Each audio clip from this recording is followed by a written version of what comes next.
Coffee with my yin I've listened to and that. yang. Hey, Oh. hey. Speaking of online presence, I would like to make the following statement, if I might. Please, George.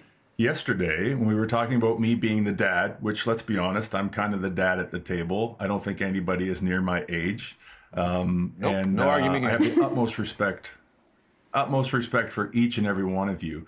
So a comment I made at the end was girls, girls, girls, like I do to my daughter who's going on 21, but she's still my little girl and she's still my boo-boo. I meant absolutely no disrespect to you ladies. I have the utmost respect for you. You're some of the strongest women I know. And if I did in any way, shape, or form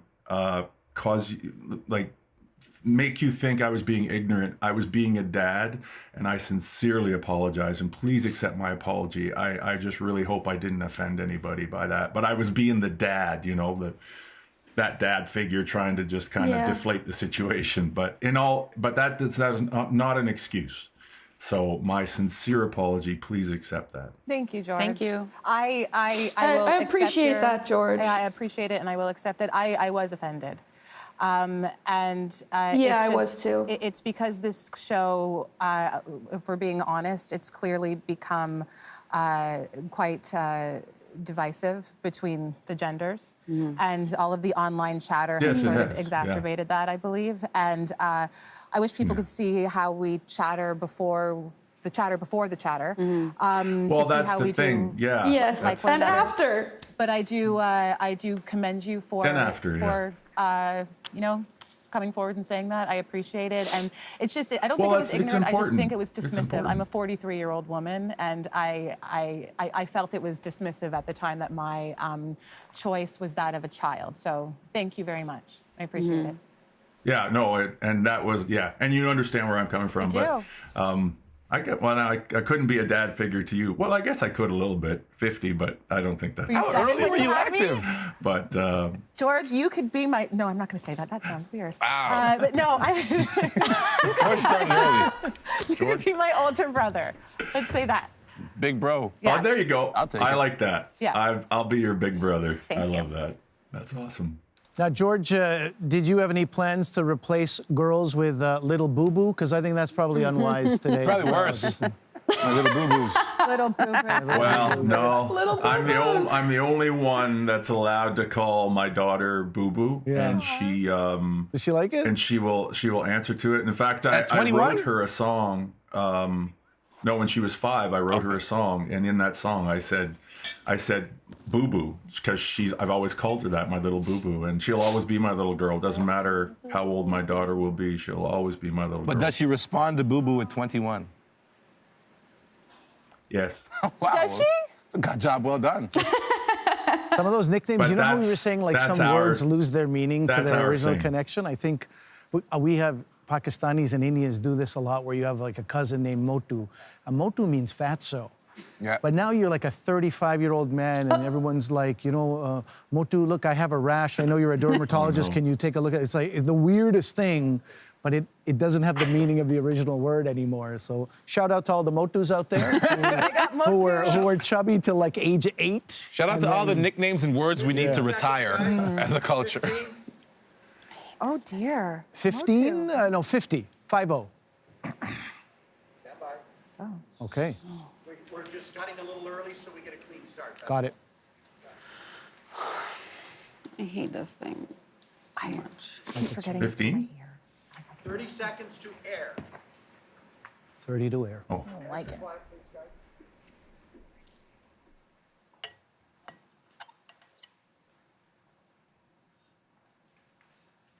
Five, 15. 10 to air.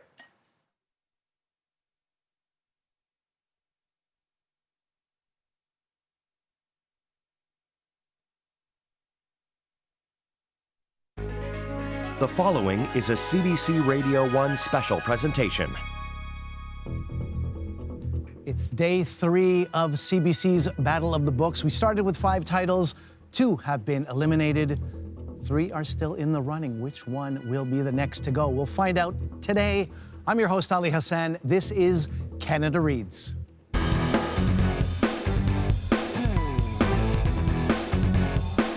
This is Canada Reads, Canada's annual title fight.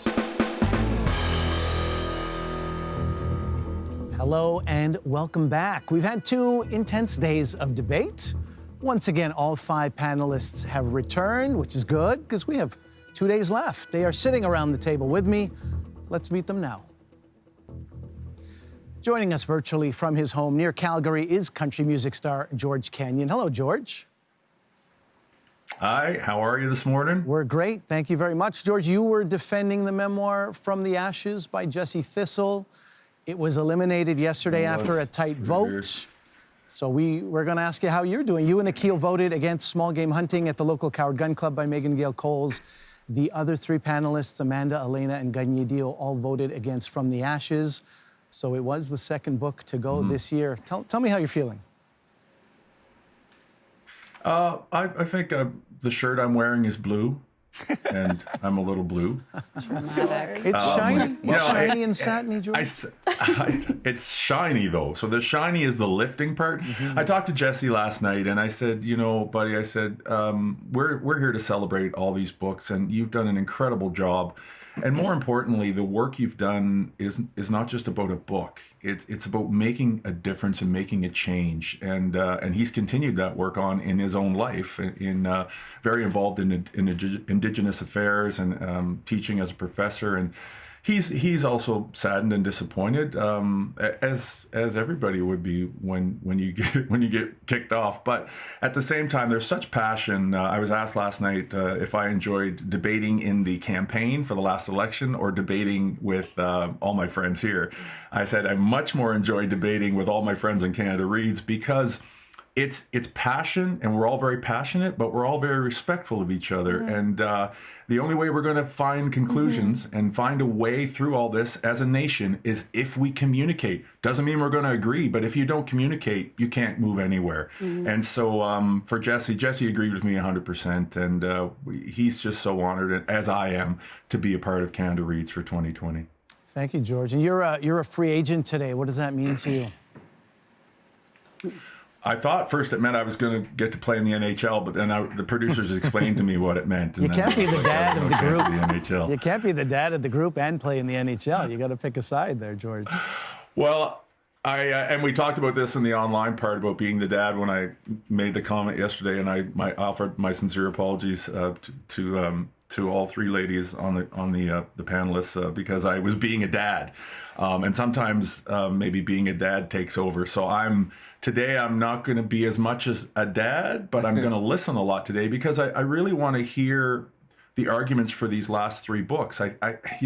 This is such an incredible group of books that to break it down to say this book is better than this book and this book deserves to win right from the get-go has been a very tough decision for me to try. In my mind, I still haven't been able to choose which book other than From the Ashes because that was the book I was representing.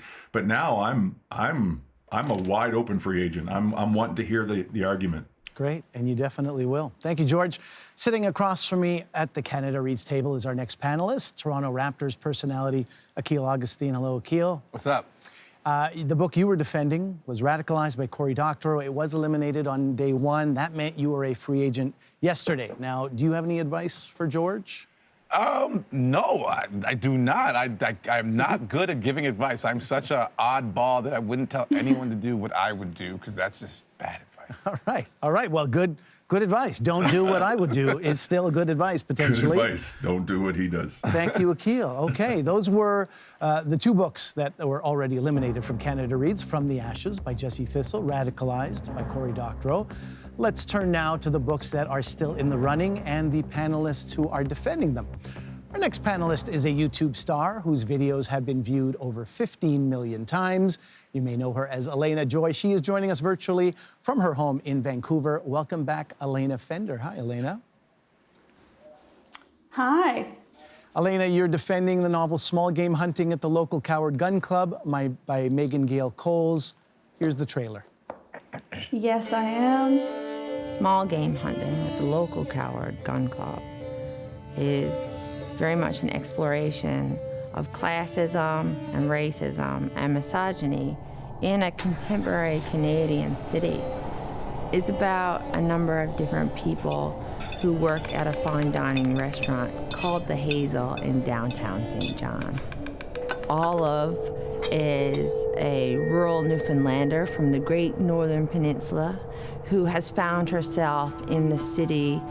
Iris is also from the Great Northern Peninsula, and she finds herself working at the restaurant as the hostess.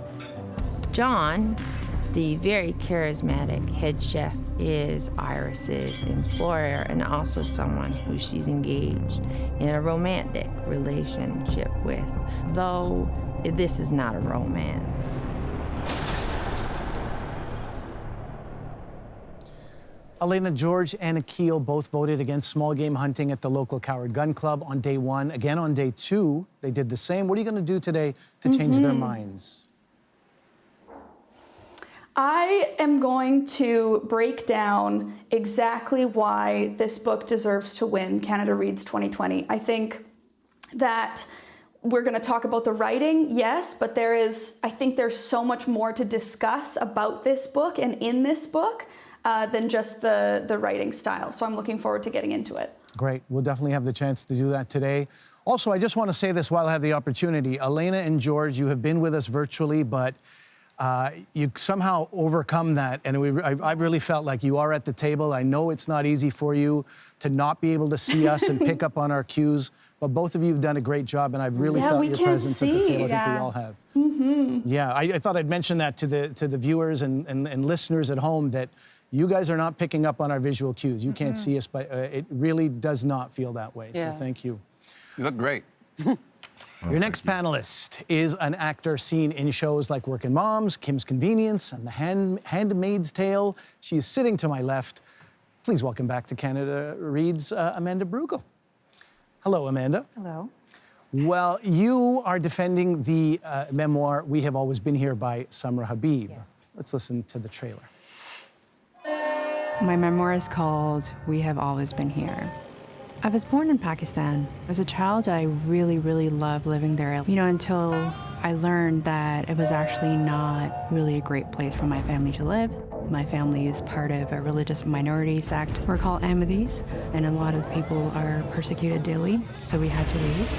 But Canada wasn't the promised land. We were poor, we didn't speak English, and we didn't look like everyone else. And at 13, I learned that my mom had arranged to marry me to my cousin. And for a budding feminist, that was not acceptable. I ended up running away from home and starting my own new life. I needed to understand the world out there so I could understand myself, who I was, and who I wanted to be. An artist, an openly queer woman.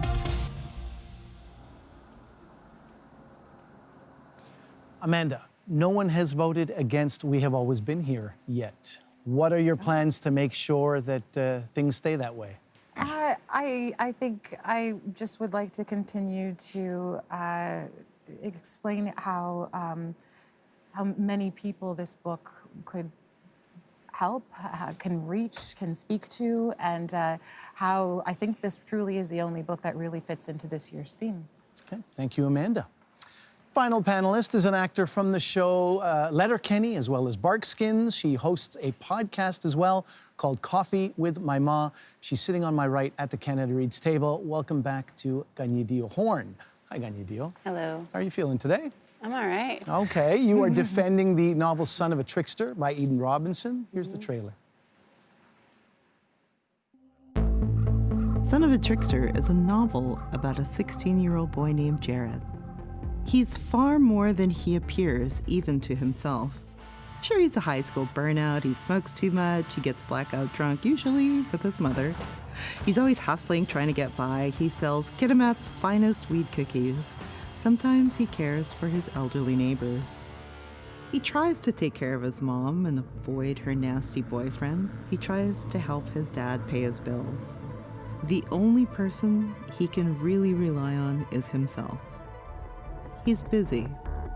So busy, he barely has time to think about why the ravens have started talking to him. And why his grandmother always called him the son of a trickster.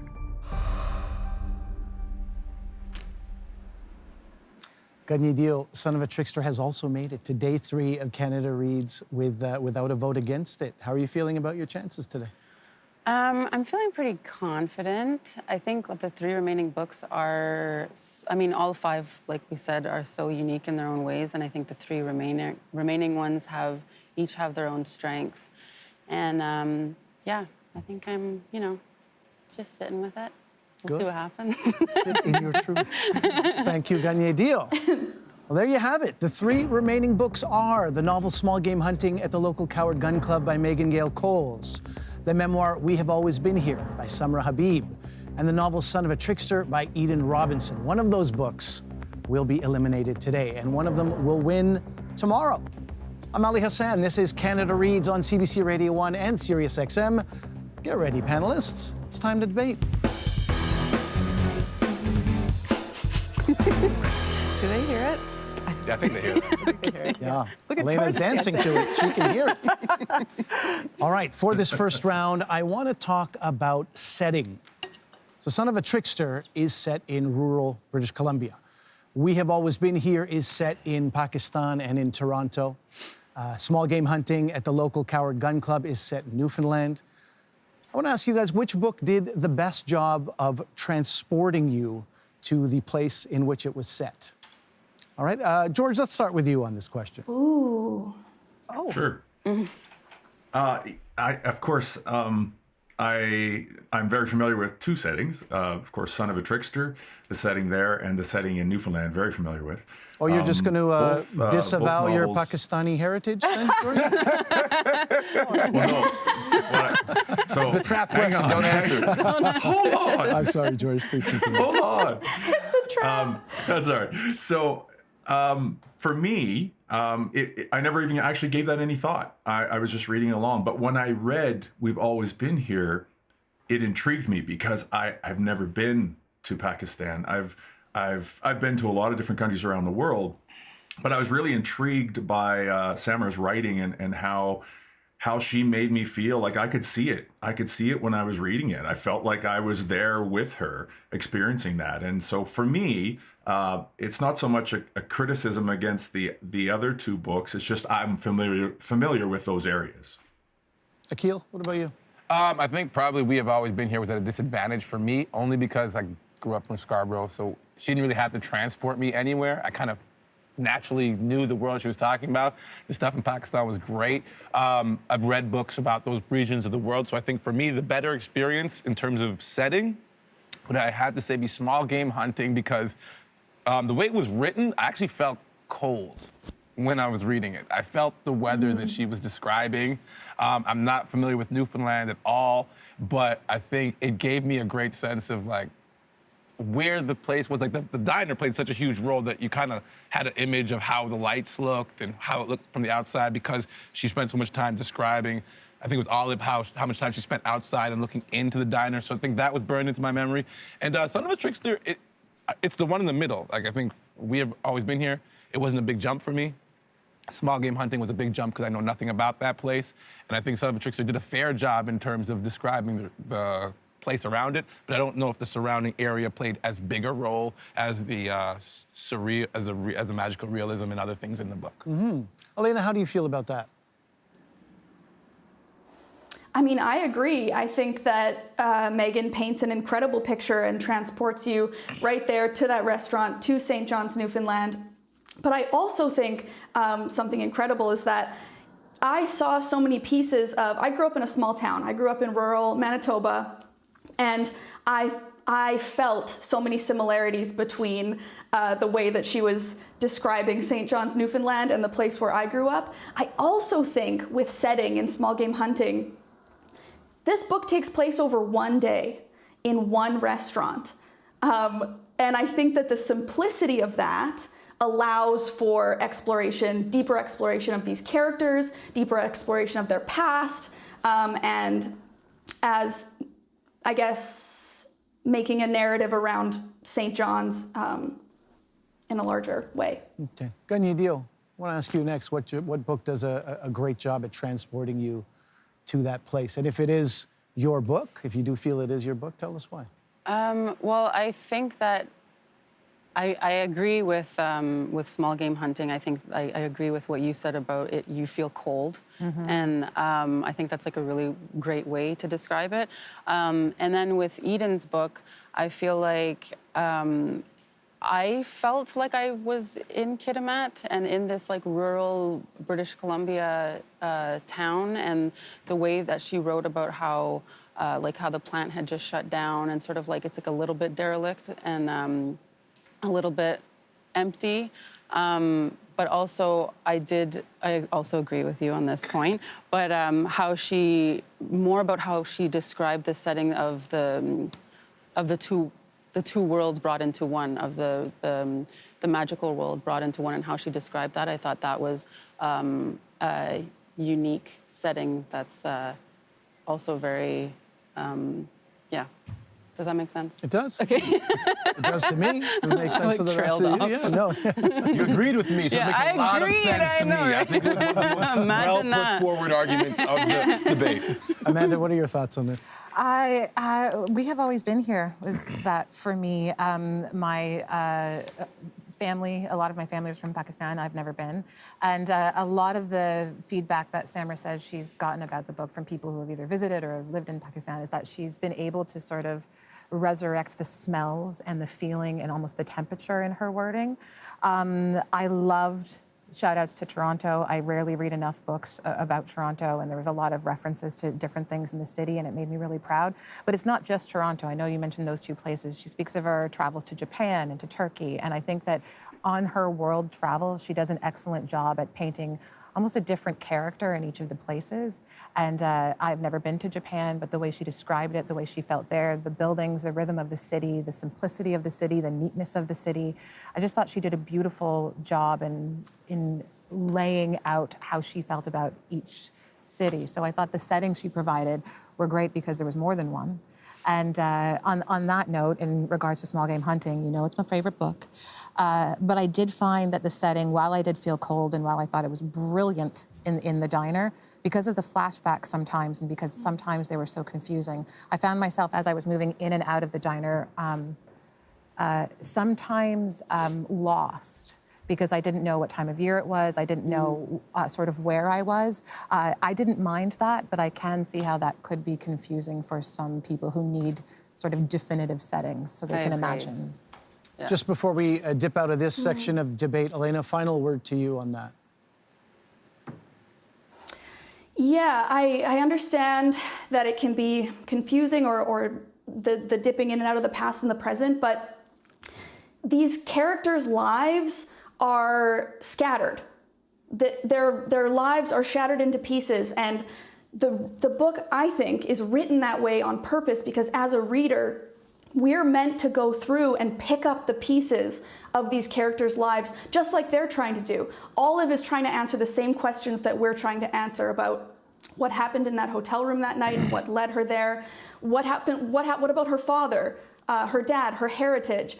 These are all things that we find confusing at the beginning as a reader because the characters are also confused. We're picking up the pieces just like they are. Mm-hmm. All right, thank you, Elena. That is it for this round. All right, for this next round, I want to talk about character. We have two novels and a memoir on the table, but they are all stories, and the novels are inspired by real characters, all three of them. So for this round, let's put aside the labels of fiction or nonfiction. That is not relevant to the conversation we're having right now. We Have Always Been Here is very much Samra's story, but family and friends are in the book. They help shape her journey. Small Game Hunting at the local Coward Gun Club has a wide cast of characters. And Son of a Trickster does have a main protagonist, Jared, but many characters support him in that story. So my question is, which character from any of these three remaining books stayed with you the most? Akil. Wow, well, thanks. Which character stayed with me? I mean, you were squeezing your chin in a way, Akilah, that made me think you were deep in thought about this. The problem was I was deep in thought. I brought you out of it, I apologize. Again, for me, I think Jesse and Jared, and not supposed to talk about From the Ashes, but I had those two closely associated.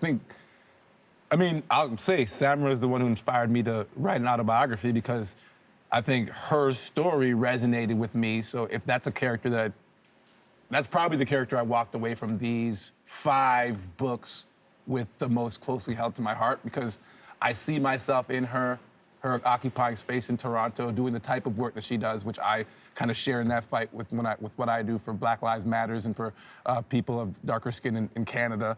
So there's so many similarities that it's hard for me to, tie myself to the characters in the other books, because it kind of comes from my world.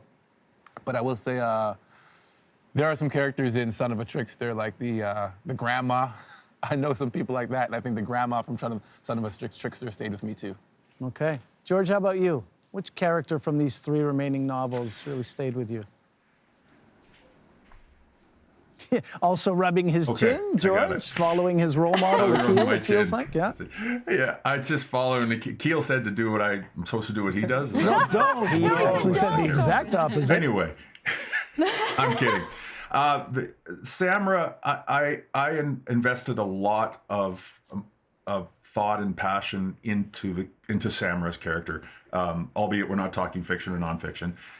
She really kept me engaged and wanting to see what was going to happen, wanting to learn more about her.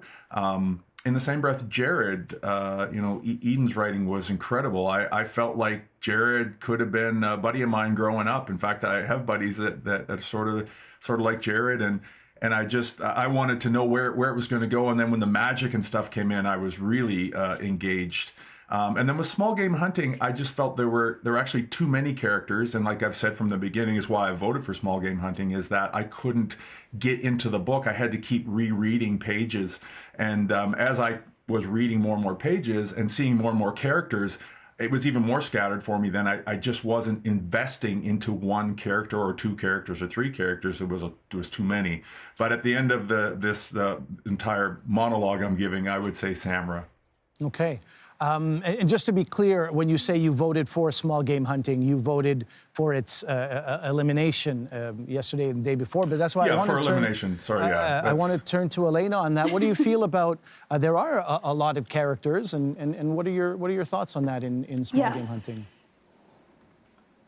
I think that small game hunting does a really great job of highlighting so many different stories. And none of the characters are disposable. All of the characters have a purpose. They're either there to show you a new experience, to highlight a different experience, or to augment another character's narrative.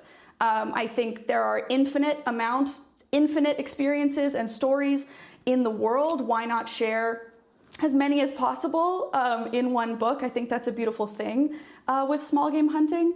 But if I would highlight one character out of the entire book, other than Olive and Iris, because obviously, they have my heart. But Calv, I think that if we didn't have all of the perspectives that she highlights in the book, and we're allowed to dive into each of these characters. It's not just a single character that we dive into. Calv is a really difficult character. He would be someone you would think of as a classic bad guy. He makes choices that are harmful.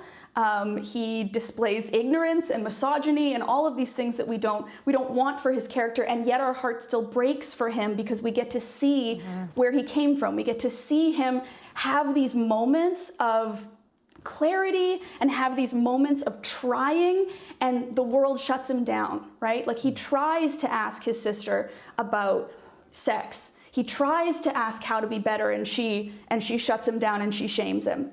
So he has to learn everything from Roger.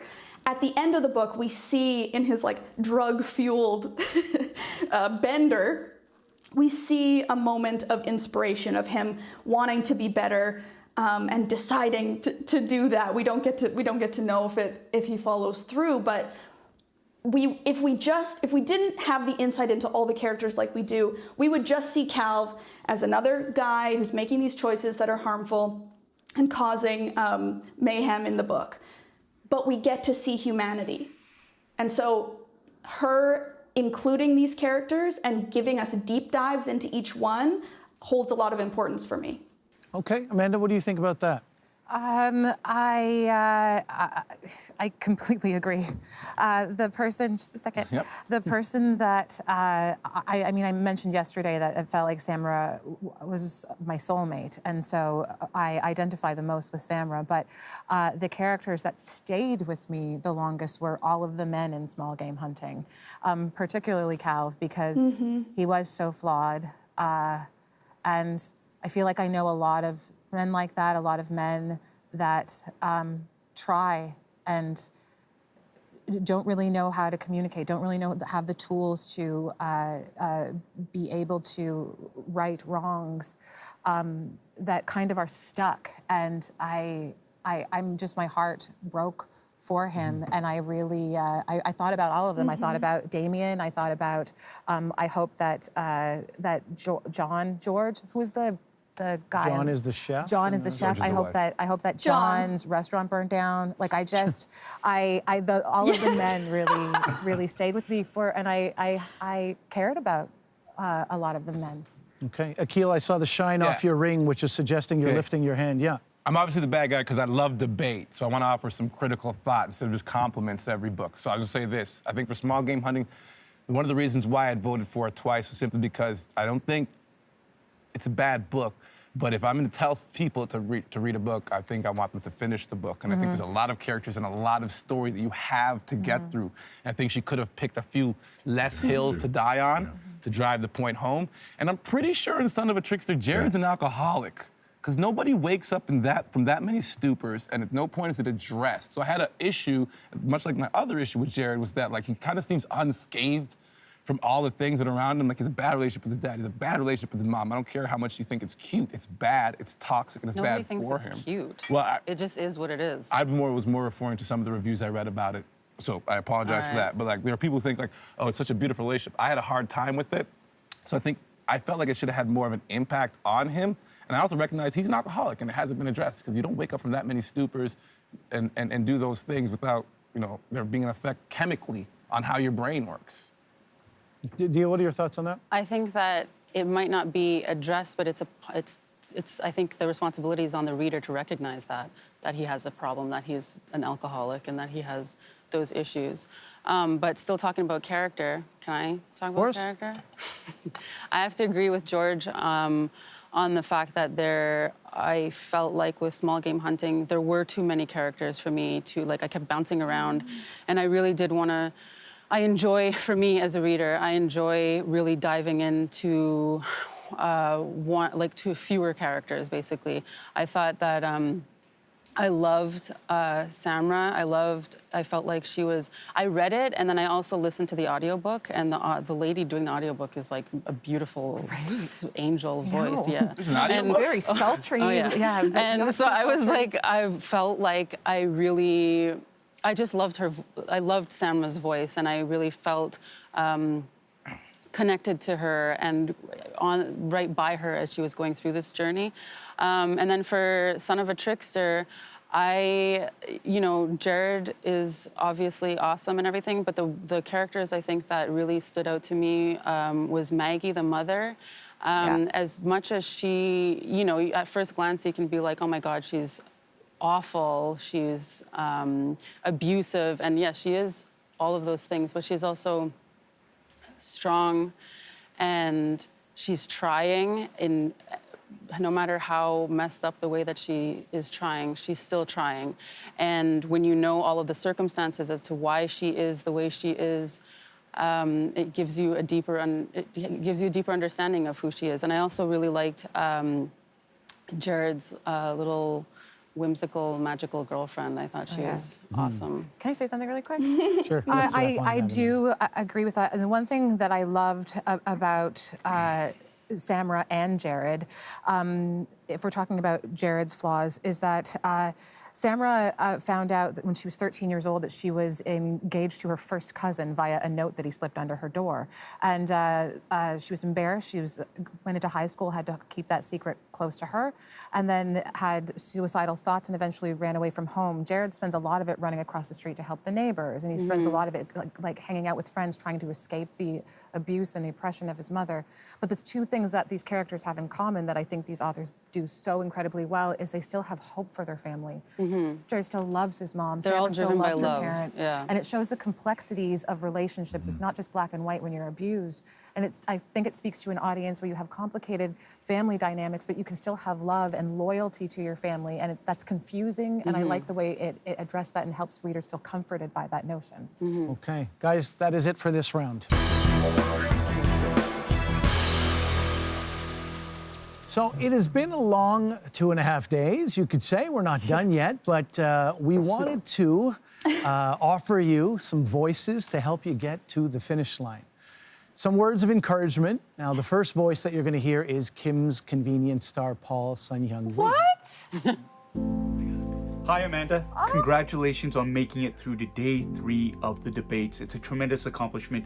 You should be very, very proud, because not only are you intelligent, passionate, and articulate, and that kills me to say that, trust me, but you also bring a tremendous amount of heart to everything that you do, coupled with a limitless amount of compassion and, of course, the strength and conviction to follow through on what you believe is right. So, with that winning combination, I'm sure that this book will win Canada Reads because of you. Hi Elena, it's your mom, your #1 fan. I'm so proud of your appearance on Canada Reads and that your book has made it to the top 3. I thought I had not passed on my competitive gene to you, but it sure sounds like you know how to debate. Fight for what you believe in, and no matter how it turns out, you know that you have made us so proud. Now go and rock this like I know you will. So ridiculous. Hi there, my name is Jacob Tierney. I'm an old friend of Dio Horn's, and this is actually a message to her co-panelists, her competitors. Good luck. I've been fighting with Dio for 15 years, and I don't really think it's ever gone super well for me, but maybe you'll have more luck than I did, all right? Love you, Dio. Congrats, bye. It's the music. I'm not crying, you're crying. You want to make up Good tugging at the heartstrings there. That first voice you heard was Amanda's Kim's Convenience co-star and friend, Paul Sun-Hyung Lee. The second was Elena's #1 fan, her mom, Linnell Fender. And the final voice was actor, director, and friend of Gagné Dio, Jacob Tierney. I'm Ali Hassan. This is Canada Reads on CBC Radio 1 and Sirius XM. Panelists, let's get back to the debate. Holy cow. I'm pregnant and emotional, okay? And what's Akil's excuse? It's in the air. It's in the air. I don't know. All right, so for this debate, we want to, this round, we want to focus on the fact that all three of these books, they feature stories about overcoming difficulties in life. They are, at their heart, stories of resilience. Which portrayal of resilience is the most compelling, and why? So let's start with Dio.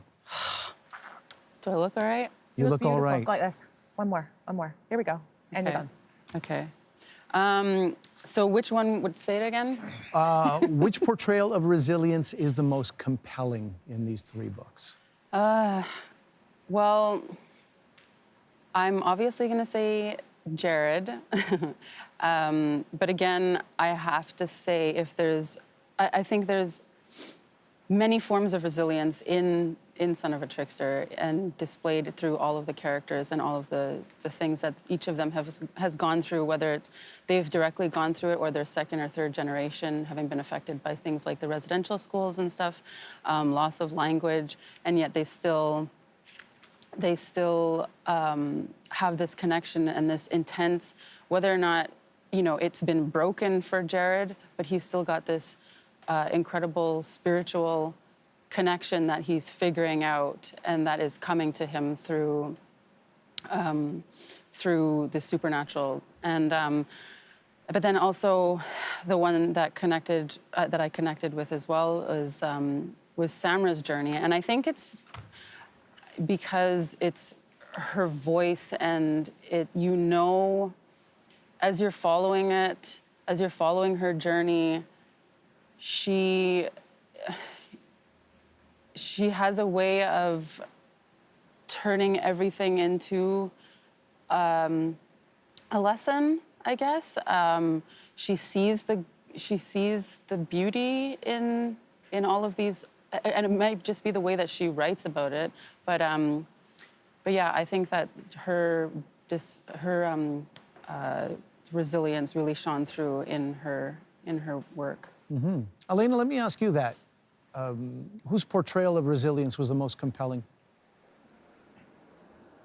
I mean, I think in Small Game Hunting, the portrayal of Iris and Olive, I think their resilience is unparalleled. And like you said, Ganyateo, I agree with what you said, that resilience comes in all sorts of different shapes. And I think that the fact that Olive, after everything that she's been through, the fact that she's making it through each day, I think that shows incredible resilience. And I have a critique about Son of a Trickster here with Jared, because at the end, the last chapter, he seems to have this change of heart where he's giving up drinking, he's giving up drugs, he's taking a new lease on life, but we don't get to see where that came from. For me, that jump was made without any explanation. It was like 1 second he goes to his first AA meeting, and in his words, he's half cut, and then boom, next chapter, suddenly he's sober and everybody's attacking him for it. And then the resilience in terms of magic, same thing. We didn't get to see where he lands with that, or what if he's reached any level of acceptance, or he's not showing any interest. And again, I recognize that that's because this is a trilogy, and I'm sure that's where it's where it's headed. But as a standalone, that last chapter just took a left turn for me, and I wish we would have had more of that piece of his journey. Ganyateo, what's your response to that? Okay, so the whole standalone book thing, I guess my response to that, because my ma and my sister texted me and they were like, they were reminding me after yesterday that actually in the way that we, Indigenous people, the way that we tell stories is that they're more cyclical and they're non-linear. And so having a beginning and middle end isn't actually, there's not weighted importance on that. And so this book, if you have that in mind and you have Eden's writing style in mind, it can be a standalone book.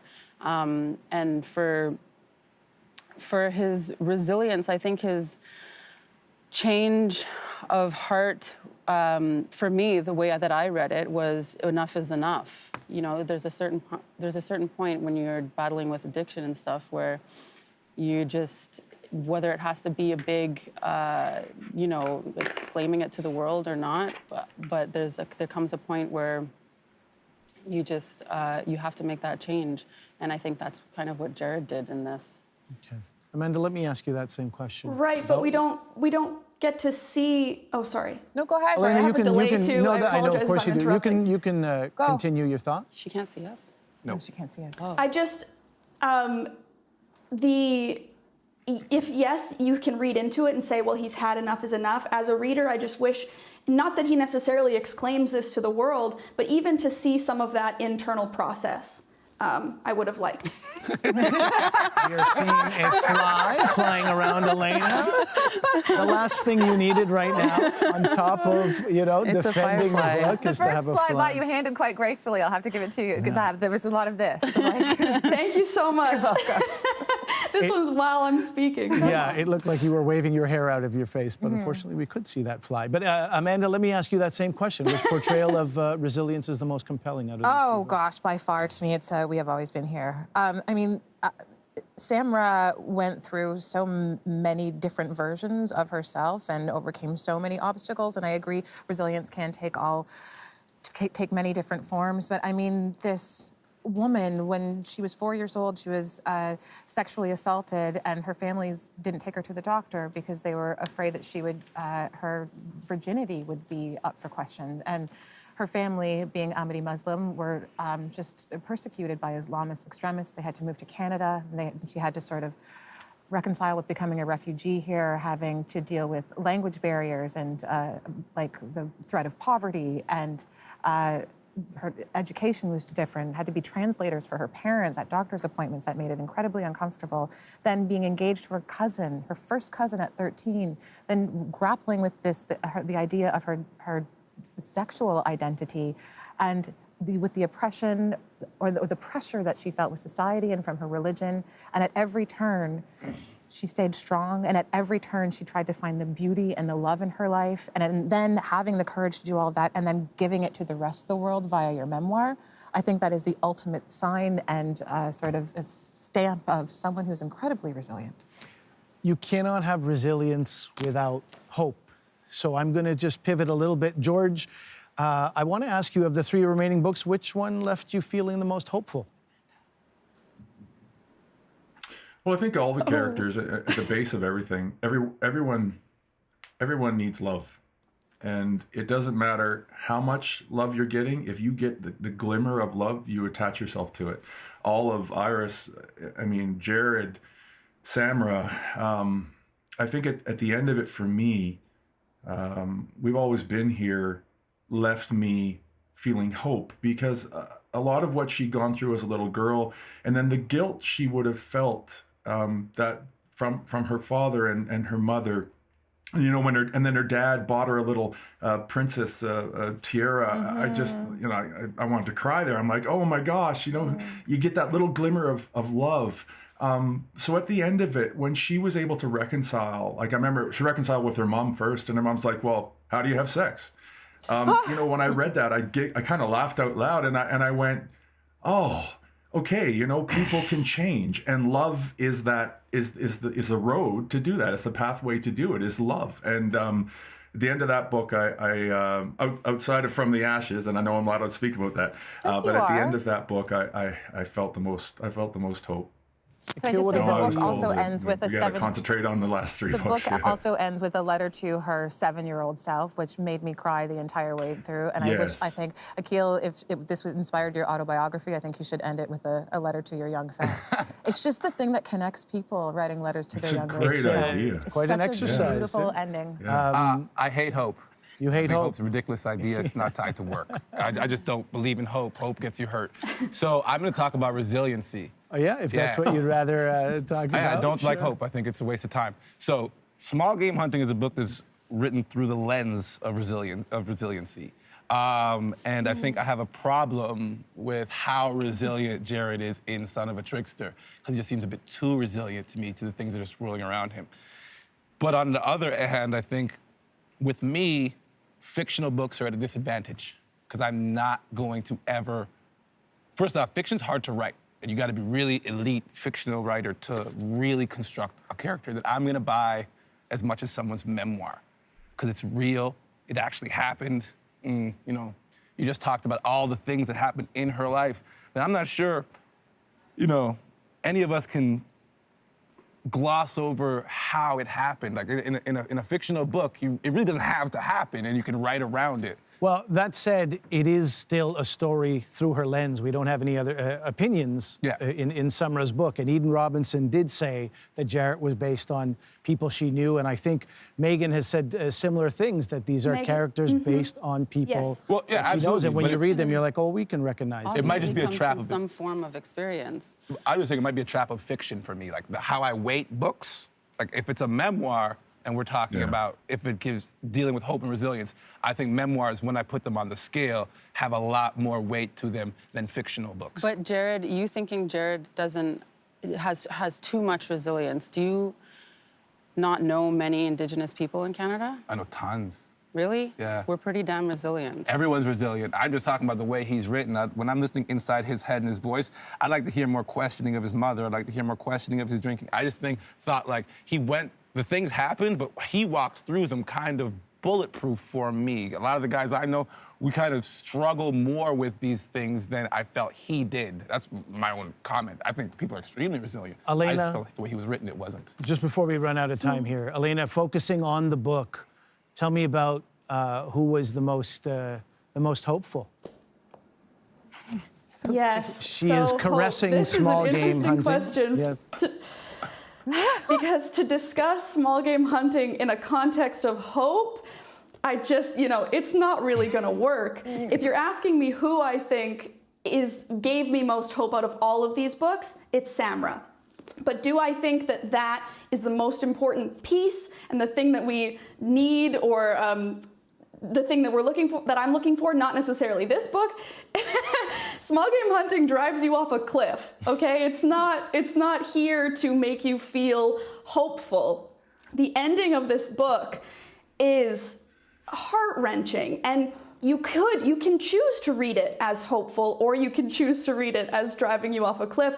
But I think that when we have a book that ends with hope, that ends with a happy ending, we as a reader can walk away and feel like our job is done. They're doing great. This book, the character, the real life person, they have triumphed, no further work needed. Whereas small game hunting, you are left feeling, we get to decide as an audience, as a community. Nothing has changed in this book. These characters haven't changed. The systems that are in place haven't changed. And so that's why we get the ending that we get. And we walk away knowing that there's work to be done. So I think that in that way, the lack of hope inspires change. All right, Elena, we'll have to leave it there. That is it for today's debate. What? Seriously? It's time to vote. It's time to vote. We let it breathe. way. We let it breathe. With all the crying, you guys you lost track of the time. Come on. Whoa. Whoa. Guys, I had tears in my eyes also. This is not an attack. I was not crying. I made you cry. If that's the case, I am concerned about your allergies. Maybe we'll get you something for that. Give me an antihistamine. All right, you know how this goes. No. You mark an X beside the book that you want to No. eliminate from the competition. Amanda, Akilah, Gagné, Deal. Lucy from the Canada Reads team will collect your ballots. George and Elena, you'll tell the producer how you're voting. Which title will be eliminated today? And which two books will head to the final round tomorrow? Will it be Son of a Trickster by Eden Robinson? That novel is being defended by Gagné Deal Horn. Or will it be the memoir We Have Always Been Here by Samra Habib? Amanda Brugel hopes not. Or will it be Small Game Hunting at the Local Coward Gun Club by Megan Gale Coles? Elena Fender is defending that novel. Radicalized by Cory Doctorow was eliminated on day one. It was being defended by Akilah Augustine. And From the Ashes was eliminated yesterday. That book was being defended by George Canyon. A third title will join them in just a few moments. All right, well, we have spoken in the last few days about the reach of Canada Reads, and I think we're in this studio and we can't see people, and you wonder who's out there, who's listening. I think you guys get a little bit of a hint from it from social media. You feel people are listening and They're out connected. there. They're out there. They're out there. Oh my gosh. Yes. I wanted to give some shout outs to some people who we have listeners in Michigan, we have listeners in Corner Brook, Newfoundland, Winnipeg, Halifax, Vancouver, Guelph, Calgary, Bay Robert, St. Catherine. These are all people who have reached out and told us they are listening. The Bahamas. I ruined Lorraine's place of origin. I said Bermuda and Barbados. Bahamas, Netherlands, Brazil, and Peterborough, which fits right nicely between Shout out Brazil to and- Peterborough. Just Shout out to Peterborough. Oh, wow. Okay, I have, it is Bermuda. Did I say Bermuda? It is Bermuda. I got some wrong You information. just give up on that one. I know. I'm gonna give up. Lorraine. Hi, Rainey. Lorraine. Hi, Lorraine. All right, I have the ballots. Okay, George, how did you vote? Small Game Hunting. There's one vote to eliminate Small Game Hunting. Akilah, how did you vote? Small Game Hunting. It's 2 votes against Small Game Hunting. Elena, how did you vote?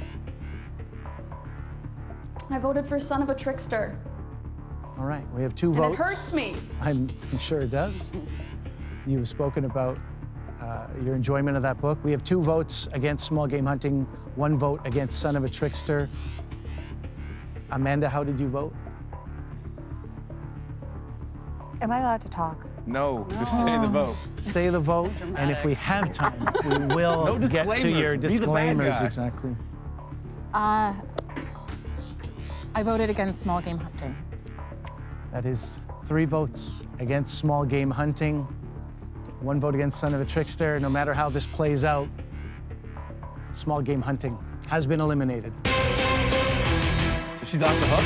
Gagné Deal Horn is not off the hook. Okay, There are I no was gonna secret say. ballots. There are no secret ballots on Canada Reads. How did you vote, Gagné Deal? I voted against small game hunting. Small Game Hunting.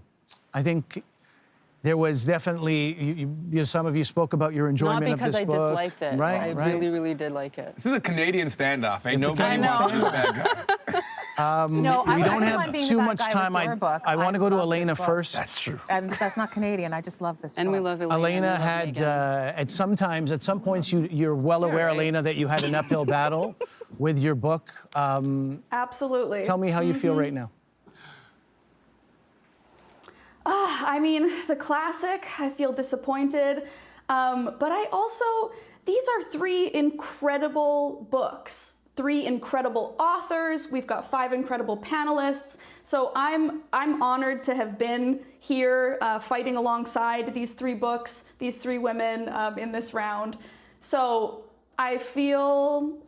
I think this is a book all of Canada should read. I've said it before, I'll say it again. It's a masterpiece. This is a work of art. And yes, the writing is difficult at first. Yes, but it is like that by design. These are difficult subjects. These are not easily digestible issues. And so the book is not easily digestible, but it is worth it. And that's the question that I would pose to my fellow panelists, all of you who have just voted me out. I would ask you, through reading it, through the difficulty, once you got past that, was the payoff worth it? And I would put my money on yes, it was, and that's what I hope that Elena, those watching take away. I think this is really controversial to say. Small Game Hunting is my favorite book at this table. I'm defending this book, and I love this book so much. It's my most favorite book I've read in 20 years. Just before the two of you weigh in, I want to know if Elena had something to say to Megan Gale Coles. I know you had a connection with that author. Oh, Megan, I'm literally in love with her. Like, I'm literally in love with Megan Gale Coles. So you have my number? No, I'm just kidding. That was the wrong thing to say. I think you've written an incredible. I think you've written an incredible piece of literature. It's an important work. It's a beautiful work. It's heartbreaking. There's love and loss and the human condition. And so I thank you. I thank you for writing this book, and I'm honored to have gotten to defend it this far. Elena, your name on YouTube is Elena Joy, and I think it's very, very clear why, even in being eliminated. This show's over, right? Joy. We're done? No, we're not done. Okay, good, because I just want to say something We have quickly. 15 seconds. Tell Before me. the show's over, I just want to send a shout out to the BLM students over at Ryerson who are fighting for Indigenous and Black rights out there, spray painting the Sir Johnny MacDonald statue, someone who started the RES program. And I think that the BLM movement needs more light, and we need to talk about this on this show. And I just want to take those last couple seconds to shout out to those kids who were arrested. Thank you, Akil. In these last seconds that I have, if you have a hunger for Canada Reads and like seeing this get dissected afterwards, J.L. Richardson, somebody you should follow, a friend of ours at CBC, does a great dissection. You can go to her Instagram site and do that. That is it for Canada Reads today. The final 2 books are Son of a Trickster and We Have Always Been Here by Samra Habib. We're 1 vote away from choosing the winner of Canada Reads 2020. My thanks to our panelists, Amanda Brugel, George Canyon, Akilah Augustine, Elena Fender, and Ganye Diohorn. They will all be back tomorrow to make one last decision. I'm your host, Ali Hassan. Thank you for joining us. We'll do this again tomorrow. Until then, read on, Canada.